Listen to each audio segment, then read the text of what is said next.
अ, विचार करा, एक असा शेतकरी जो पावसाची वाट पाहत आकाशाकडे डोळे लावून बसलेला नाहीये. हो.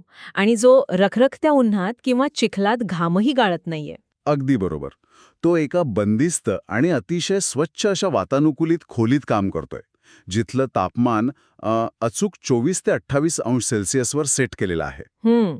आणि हे ऐकून कोणालाही वाटेल की हा लॅपटॉपवर काम करणारा एखादा IT व्यावसायिक आहे, पण तसं नाहीये. तो महाराष्ट्रातला एक रेशीम शेतकरी आहे. खरंय. आणि हाच तर मोठा बदल आहे. हो ना? तर आज शनिवार 18 एप्रिल 2026 आहे. आणि आजच्या आपल्या या सखोल चर्चेचा म्हणजेच डीप डाईव्हचा मुख्य विषय आहे महाराष्ट्र सरकारची सेरिकल्चर सबसिडी योजना 2026. नक्कीच. आज आपण हे उलगडून पाहणार आहोत की केवळ एका एकर जमिनीतून आणि सरकारच्या 50% अनुदानाच्या मदतीने दुष्काळी भागातील शेतकरी हे वर्षाला 2 ते 3 लाख रुपये कसे कमवत आहेत. हे कोणतेही जादूचं गणित नाहीये, हे निव्वळ विज्ञान आहे. आणि हेच या योजनेचं सर्वात मोठं यश आहे. म्हणजे जेव्हा मी या उपलब्ध माहिती आणि स्रोतांचं विश्लेषण करत होते, तेव्हा एक गोष्ट अत्यंत स्पष्ट झाली. कोणती? ती म्हणजे ही योजना केवळ शेती या चौकटीपुरती मर्यादित राहिलेली नाहीये. महाराष्ट्र शासनाच्या डायरेक्टोरेट ऑफ सेरिकल्चर म्हणजेच रेशीम संचालनालयामार्फत राबवली जाणारी ही योजना ग्रामीण भागात रोजगाराची एक संपूर्ण इकोसिस्टीम तयार करत आहे. अच्छा, म्हणजे फक्त पीक घेण्यापुरता हा विषय नाहीये. अजिबात नाही. विशेषतः मराठवाडा आणि विदर्भासारख्या भागात जिथे पारंपरिक शेतीला नेहमीच निसर्गाचा फटका बसतो, तिथे हे मॉडेल एक मोठा आर्थिक आधार बनू पाहत आहे. पण आपण या 3 लाख रुपयांच्या उत्पन्नाकडे आणि अनुदानाचं त्या 50% गणिताकडे जाण्यापूर्वी मला वाटतं मुळात ही रेशीम शेती किंवा सेरिकल्चर नक्की काय आहे हे समजून घेणं खूप गरजेचं आहे. हो, बेसिक्स क्लिअर असणं महत्वाचं आहे. कारण जेव्हा मी याबद्दलचे स्रोत वाचत होतो ना, तेव्हा मला जाणवलं की आपण इथे एखाद्या निर्जीव वस्तूचा कारखाना टाकत नाही आहोत. आपण एका अत्यंत नाजूक सजीवावर अवलंबून आहोत. म्हणजे हे रेशीम किडे मला एखाद्या अत्यंत VIP पाहुण्यांसारखे वाटले. VIP पाहुणे हे वर्णन अगदी चपखल आहे. कारण या पाहुण्यांचे नखरे आणि त्यांच्या गरजा अतिशय विशिष्ट असतात. बघा, रेशीम शेती ही मुळात 4 अत्यंत महत्वाच्या आणि एकमेकांवर अवलंबून असलेल्या टप्प्यांची एक साखळी आहे. पहिला टप्पा म्हणजे तूत लागवड किंवा मलबेरी प्लांटेशन. बरोबर. दुसरा टप्पा म्हणजे या रेशीम किड्यांचे पालनपोषण करणे. तिसरा टप्पा म्हणजे किड्यांनी स्वतःभोवती विणलेल्या कोशांचे म्हणजेच ककूनचे उत्पादन घेणे.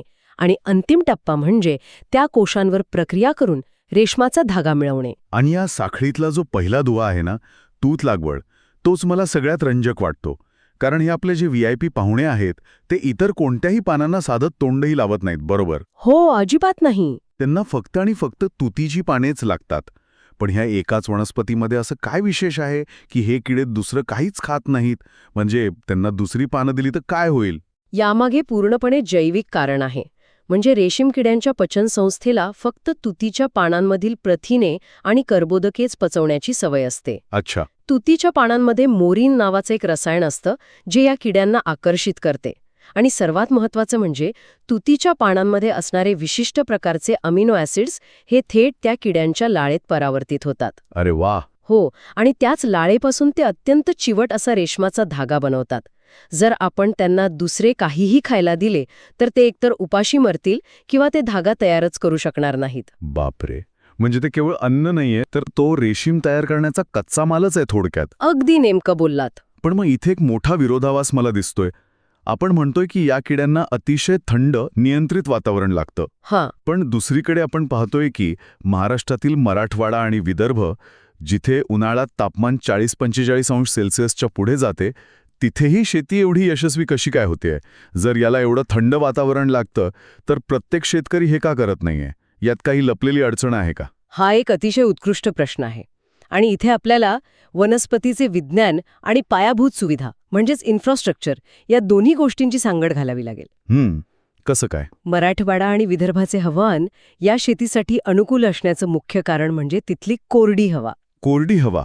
पण किड्यांना तर? बघा, रेशीम किड्यांना सर्वात मोठा धोका असतो तो बुरशीजन्य आजारांचा. आणि हे आजार दमट हवेत खूप वेगाने पसरतात. मराठवाडा आणि विदर्भाच्या कोरड्या हवेमुळे या आजारांचा धोका नैसर्गिकरित्या कमी होतो. अच्छा, म्हणजे जे आपल्याला नुकसानकारक वाटतंय ते प्रत्यक्षात त्यांच्या फायद्याचं आहे. पण पाण्याच्या उपलब्धतेचं काय? कारण तिथे तर नेहमीच दुष्काळ किंवा पाण्याची टंचाई असते. इथेच तर तुतीचं झाडाचे महत्त्व अधोरेखित होते. तूत ही एक अत्यंत काटक वनस्पती आहे. तिची मुळे जमिनीत खोलवर जातात. हां. एकदा लागवड केली आणि झाड रुजले की अतिशय कमी पाण्यात म्हणजे ठिबक सिंचनाच्या सहाय्याने अत्यंत मर्यादित पाण्यावर ही झाडे उत्तम तग धरतात. म्हणजे ऊस किंवा केळीसारख्या पिकांना जेवढे पाणी लागते त्याच्या केवळ 10 ते 15% पाण्यावर तुतीची बाग उभी राहते. क्या बात आहे. म्हणजे बाहेर रखरखतं ऊन असलं तरी झाडांना अडचण नाही. पण मग त्या 45 अंश तापमानात त्या नाजूक किड्यांचं काय? ते कसे जिवंत राहतात? ते तर उन्हात करपून जातील ना. आणि इथेच खऱ्या अर्थाने तंत्रज्ञानाचा आणि सरकारी अनुदानाचा प्रवेश होतो. आपण मगाशी त्यांना VIP पाहुणे म्हटले ना. हो.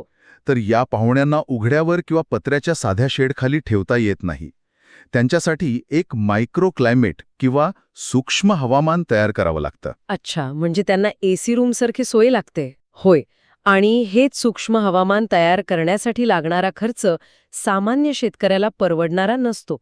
म्हणूनच महाराष्ट्र सरकारची ही योजना या संपूर्ण पायाभूत सुविधा उभारण्यासाठी 50% आर्थिक मदत देते. इथेच हा विषय खऱ्या अर्थाने रंजक बनतोय.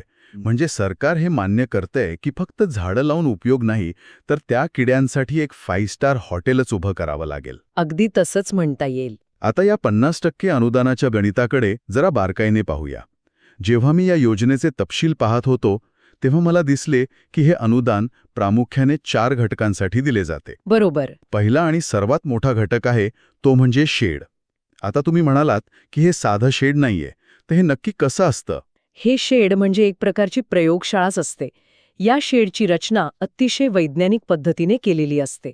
याच्या छताची उंची विशिष्ट प्रमाणात ठेवलेली असते, जेणेकरून गरम हवा वर जाऊन बाहेर पडेल. व्हेंटिलेशनसाठी. हो, बाजूने हवा खेळती राहण्यासाठी मोठ्या खिडक्या असतात, पण त्या उघड्या नसतात. त्यावर अत्यंत बारीक जाळी म्हणजे मेश बसवलेली असते. ती कशासाठी? जेणेकरून उजी माशी नावाचा एक परजीवी कीटक आत येऊ शकणार नाही. कारण ही माशी रेशीम किड्यांसाठी कर्दनकाळ असते.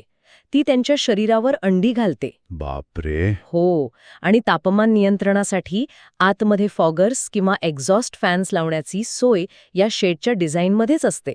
या संपूर्ण शेडच्या बांधकामावर सरकार 50% अनुदान देते. हे खरंच एखाद्या फॅक्टरीच्या सेटअप सारखं वाटतंय. आणि या शेडच्या आत जी उपकरणे लागतात त्यासाठीही अनुदान आहे. या स्रोतांमध्ये रिअरिंग ट्रेज आणि माउंटेजेस अशा काही शब्दांचा उल्लेख आहे. मला रिअरिंग ट्रेस तर समजले की ज्या ट्रेमध्ये किडे आणि पाने ठेवली जातात, पण हे माउंटेजेस ज्यांना मराठीत चंद्रिका म्हणतात ते काय आहे आणि त्यासाठी अनुदानाची काय गरज आहे? माउंटेज किंवा चंद्रिका हा रेशीम शेतीतला एक अत्यंत कळीचा तांत्रिक भाग आहे. बघा, जेव्हा रेशीम किडा 5 अवस्थांमधून मोठा होतो आणि कोशावस्थेत जाण्यासाठी तयार होतो, तेव्हा तो पाने खाणे थांबवतो. अच्छा, म्हणजे त्याचे जेवण पूर्ण होतं. हो. आणि मग तो त्याच्या तोंडून रेशमाचा धागा बाहेर काढू लागतो. जर तो किडा एका सपाट ट्रेमध्येच राहिला तर तो धागा विणण्यासाठी इकडे तिकडे फिरत राहतो. यात त्याची ऊर्जा वाया जाते, धागा तुटतो आणि चांगला गोल कोश तयार होत नाही. म्हणजे त्याला विणकाम करण्यासाठी एखादा आधार लागतो, राईट? अगदी बरोबर. त्याला एक भौमितिक आधार किंवा जॉमेट्रिक सपोर्ट लागतो. चंद्रिका म्हणजे बॅम्बूपासून किंवा प्लास्टिकपासून बनवलेली एक विशिष्ट जाळीदार रचना असते. किडा त्या जाळीच्या एका कप्प्यात जाऊन बसतो आणि तिथे त्याला चारी बाजूंनी आधार मिळाल्यामुळे तो एका जागी स्थिर राहून सलग अखंड धागा विणतो. अरे वा. तुम्हाला माहितीये, एका चांगल्या कोशापासून साधारणपणे 800 ते 1000 मीटर लांबीचा सलग धागा मिळतो. 1000 मीटर एका छोट्याशा किड्याकडून? होय, पण जर चंद्रिका योग्य नसतील तर धागा तुटतो आणि मार्केटमध्ये त्या कोशाला कवडीमोल भाव मिळतो. त्यामुळे या चंद्रिका, ट्रेज आणि फवारणी यंत्रे या सर्व उपकरणांवर सरकार 50% सबसिडी देते. क्या बात आहे. म्हणजे एका साध्या जाळीमागे एवढं मोठं विज्ञान आहे. आणि याशिवाय आपण आधी ज्या तूत लागवडीबद्दल बोललो त्या लागवडीचा खर्च, सिंचन व्यवस्था यासाठीही अनुदान आहे. आणि रिअरिंग युनिट्समधील स्वच्छता प्रणालीसाठीही. हो, हे सर्व यात कव्हर होतं. हे सगळं वाचायला खूप छान वाटतं, पण इथेच मला एक मोठी शंका येतेय. कोणती शंका? बघा, समजा एका सामान्य शेतकऱ्याने हे अनुदान घेतलं, त्याने शेड बांधलं, त्या चंद्रिका आणल्या, फॉगर्स लावले, पण शेवटी तो एक शेतकरी आहे, तो काही वैज्ञानिक नाही. हां, खरंय. हे तापमान कधी वाढवायचं, कधी कमी करायचं, किड्यांना कोणता आजार झालाय, हे कसं ओळखायचं, हे सगळे किचकट तांत्रिक विषय त्याला कोण सांगणार? म्हणजे हे अनुदान फक्त सुरुवातीच्या सेटअपसाठी आहे, की हे सर्व हाताळण्यासाठी काही मार्गदर्शनही मिळतं? नुसती यंत्र देऊन तर उपयोग नाही ना. तुम्ही या योजनेचा सर्वात महत्वाचा दुवा पकडलात. जर आपण याचा मोठ्या चित्राशी संबंध जोडला, तर नुसता पैसा देऊन व्यवसाय उभा राहत नाही.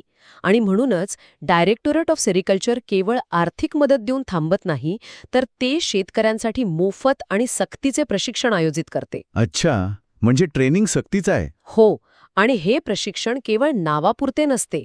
यामध्ये किड्यांच्या 5ही अवस्थांमध्ये त्यांचं व्यवस्थापन कसं करायचे हे शास्त्रशुद्ध पद्धतीने शिकवले जाते. म्हणजे यात नक्की काय शिकवतात?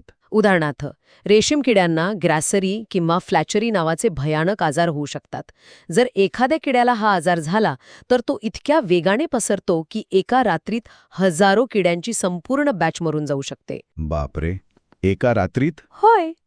अशावेळी सुरुवातीची लक्षणं कशी ओळखायची, आजारी किड्याला लगेच वेगळे कसे काढायचे, ज्याला आयसोलेशन म्हणतात, आणि संपूर्ण शेडमध्ये निर्जंतुकीकरण कसे करायचे, हे या ट्रेनिंगमध्ये प्रात्यक्षिकांसह शिकवले जाते. एवढंच नाही, तर पानांचा दर्जा कसा ओळखावा आणि कोश काढणीची म्हणजे हार्वेस्टिंगची योग्य वेळ कोणती, हे सर्व ज्ञान या प्रशिक्षणातून दिले जाते. हे ऐकल्यावर लक्षात येतंय की ही योजना म्हणजे केवळ पैसे वाटण्याचा कार्यक्रम नाहीये, तर एक संपूर्ण व्यवसाय उभा करून देण्याची प्रक्रिया आहे. नक्कीच. आता आपण या प्रक्रियेत प्रत्यक्ष सहभागी कसं व्हायचं आणि त्याचं अर्थशास्त्र काय आहे याकडे वळूया. कागदपत्रांची यादी मी या अहवालात पाहिली ती अगदी नेहमीचीच आहे. 7/12 उतारा, आधार कार्ड, बँक पासबुक वगैरे. हो, बेसिक डॉक्युमेंट्स आहेत ती. पण खरी मेख मला पात्रता म्हणजेच एलिजिबिलिटी निकषांमध्ये दिसली. त्यात स्पष्ट लिहिलंय की अर्जदाराची ही किचकट रेशीम शेती शिकण्याची प्रामाणिक तयारी असली पाहिजे. देऊ या वृत्तीने चालणारं नाहीये. निश्चितच. कारण मगाशी म्हटल्याप्रमाणे ही एक सजीव आणि अतिशय संवेदनशील प्रक्रिया आहे. तुम्ही याकडे दुर्लक्ष करू शकत नाही. आणि अर्ज प्रक्रिया अतिशय पारदर्शक आहे. ती कशी असते? तुम्ही जवळच्या सेरिकल्चर कार्यालयात जाऊन किंवा त्यांच्या अधिकृत वेबसाईटवर ऑनलाईन अर्ज करू शकता.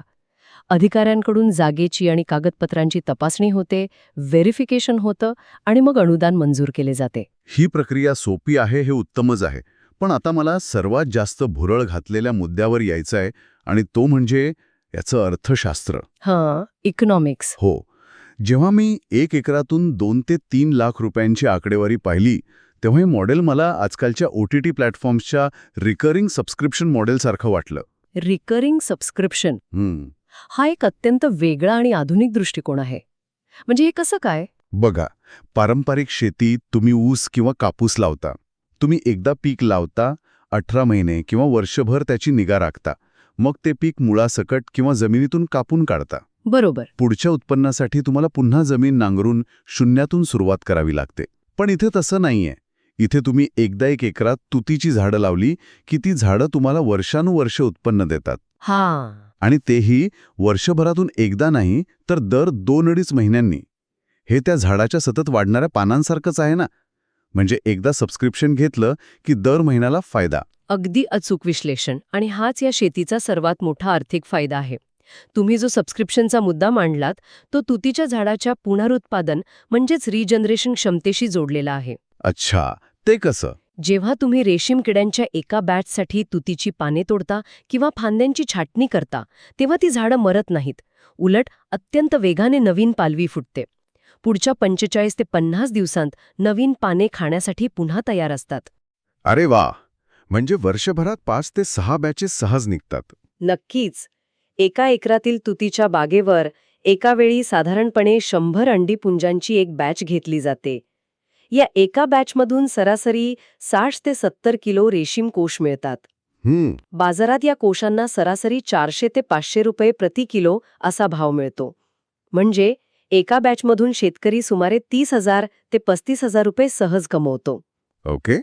जर त्याने वर्षभरात अशा 5 ते 6 बॅचेस यशस्वीपणे काढल्या, तर त्याचे एकूण वार्षिक उत्पन्न 1.8 लाख ते 2.5 लाख किंवा 3 लाखांपर्यंतही जाऊ शकते. तर या सगळ्याचा नेमका अर्थ काय? हे गणित खरोखरच थक्क करणारं आहे, विशेषतः जेव्हा 50% सुरुवातीची गुंतवणूक सरकारने उचललेली असते. हो ना? पण थांबा, इथे मला तुम्हाला थोडं थांबायचंय. या सर्व स्रोतांमध्ये आणि सरकारी माहितीमध्ये वारंवार एक शब्द वापरला गेलाय की या व्यवसायात जोखीम कमी आहे, म्हणजे लो रिस्क आहे. हां. मला हे अजिबात पटत नाहीये. मगाशी आपणच चर्चा केली की तापमानात थोडा बदल झाला किंवा गॅसरीसारखा आजार आला तर हजारो किडे एका रात्रीत मरू शकतात. मग हे लो रिस्क कसं काय? हे तर अतिशय हाय रिस्क वाटतंय मला. यावरून एक अत्यंत महत्त्वाचा प्रश्न निर्माण होतो. तुमचा आक्षेप अगदी रास्त आहे आणि हा गोंधळ बऱ्याच जणांचा होतो. इथे आपल्याला 2 वेगवेगळ्या प्रकारच्या जोखमींमधला फरक समजून घ्यावा लागेल. कोणत्या 2 जोखमी? एक आहे जैविक जोखीम म्हणजेच बायोलॉजिकल रिस्क आणि दुसरी आहे आर्थिक किंवा बाजारपेठीची जोखीम. म्हणजे किडे मरणं ही जैविक जोखीम? बरोबर. रेशीम किडे हे नाजूक असतात, त्यामुळे जैविक जोखीम मोठी आहे. पण महत्वाची गोष्ट अशी की ही जोखीम नियंत्रणाबाहेर नाहीये. ती शेतकरी स्वतःच्या हाताने कमी करू शकतो. म्हणजे स्वच्छतेने? हो. जर त्याने शेडचे तापमान अचूक ठेवले, रोजचा रोज निर्जंतुकीकरण केले आणि बाहेरच्या लोकांना शेडमध्ये येण्यास मनाई केली, तर ही जैविक जोखीम तो जवळजवळ शून्यावर आणू शकतो. आणि मग मार्केट रिस्क कमी कशी? कारण इथे पारंपरिक शेतीसारखी बाजारातील अनिश्चितता नाही. तुम्ही टोमॅटो लावले आणि अचानक बाजारात आवक वाढली तर टोमॅटो रस्त्यावर फेकून द्यावे लागतात. हो, हे आपण नेहमीच बातम्यांमध्ये पाहतो. पण रेशीम कोशांच्या बाबतीत तसे होत नाही. रेशमाला देशांतर्गत आणि आंतरराष्ट्रीय पातळीवर कायमस्वरूपी आणि मोठी मागणी आहे. शिवाय अनेक ठिकाणी स्वतः सरकार किंवा खासगी रेशीम धागा निर्मिती केंद्रे हमीभावाने हे कोश खरेदी करतात. अच्छा. त्यामुळे माल विकला जाईल की नाही किंवा भाव कोसळतील का, ही जी सगळ्यात मोठी आर्थिक जोखीम शेतकऱ्याला नेहमी सतावते, ती इथे जवळजवळ शून्य आहे. आत्ता मला समजलं. म्हणजे तुमचा माल जर चांगला असेल तर तो विकला जाणारच याची 100% गॅरंटी आहे. केवळ तुम्हाला तो माल उत्तम दर्जाचा आणि सुरक्षित ठेवायचा आहे. हो. थोडक्यात सांगायचे तर शिस्त असेल तर यश निश्चित आहे. अगदी तंतोतंत. या संपूर्ण चर्चेचा निष्कर्ष काढायचा झाला तर महाराष्ट्र सरकारची ही सेरिकल्चर सबसिडी योजना केवळ एक आर्थिक मदतीचा तुकडा नाहीये. तो एक अत्यंत सुनियोजित, तांत्रिकदृष्ट्या प्रगत आणि ग्रामीण भागात शाश्वत रोजगार निर्माण करणारा एक परिपूर्ण कार्यक्रम आहे. ज्या भागात रोजगाराची कमतरता आहे तिथे युवक आणि महिलांसाठी ही स्वतःचा व्यवसाय उभारण्याची एक सुवर्ण संधी आहे. नक्कीच. ही सगळी माहिती आणि हे सखोल विश्लेषण ऐकल्यानंतर श्रोत्यांसाठी मला एक विचार करायला लावणारी गोष्ट इथे सोडून द्यायची आहे. कोणती? या संपूर्ण माहिती स्रोतांमध्ये या रेशीम शेतीचा उल्लेख शेतीला एक पूरक उत्पन्नाचा स्रोत असा केला आहे, म्हणजे सप्लिमेंटरी इन्कम. पण आपण जरा मोठं चित्र पाहूया. मराठवाडा आणि विदर्भासारख्या दुष्काळी भागांमध्ये जिथे पाण्याची कायम कमतरता असते, दरवर्षी पावसाची अनिश्चितता असते आणि जिथे ऊस पिकवण्यासाठी 1 किलो साखरेमागे 2 ते 2,500 लिटर पाणी खर्च केले जाते. खरे, पाण्याची खूप नासाडी होते तिथे. तिथे जर या कमी पाण्यावर येणाऱ्या आणि दर 2 महिन्यांनी हमखास रोख रक्कम देणाऱ्या रेशीम शेतीने पारंपरिक आणि जास्त पाणी पिणाऱ्या पिकांची जागा पूर्णपणे घेतली तर काय होईल? बापरे, हा खरोखरच एक क्रांतिकारी आणि अर्थव्यवस्थेची दिशा बदलणारा विचार आहे. हो ना. भविष्यात ही रेशीम शेती केवळ एक पूरक व्यवसाय न राहता महाराष्ट्राच्या कृषी अर्थव्यवस्थेचा मुख्य कणा बनू शकेल का, हा विचार करण्यासारखा मुद्दा आहे. नक्कीच. कारण जर आपण सुरुवातीला बघितलेल्या त्या चित्राशी याची तुलना केली, आकाशाकडे डोळे लावून बसलेला पावसाची वाट पाहणारा हातबल शेतकरी आणि दुसरीकडे एका नियंत्रित, सुरक्षित आणि हमखास उत्पन्न देणाऱ्या शेडमध्ये काम करणारा व्यावसायिक रेशीम शेतकरी, हा बदल केवळ आर्थिक नाहीये, तर तो एका मानसिक शांतीचा आणि स्वावलंबनाचाही बदल आहे. आणि ज्या दिवशी हा बदल मोठ्या प्रमाणावर होईल तेच या योजनेचे खरे यश असेल. अगदी खरंय. तर याच एका नव्या दृष्टिकोनासोबत आणि रेशीम शेतीच्या या रंजक विश्लेषणासोबत आज आपण आपली ही सखोल चर्चा इथेच थांबूया.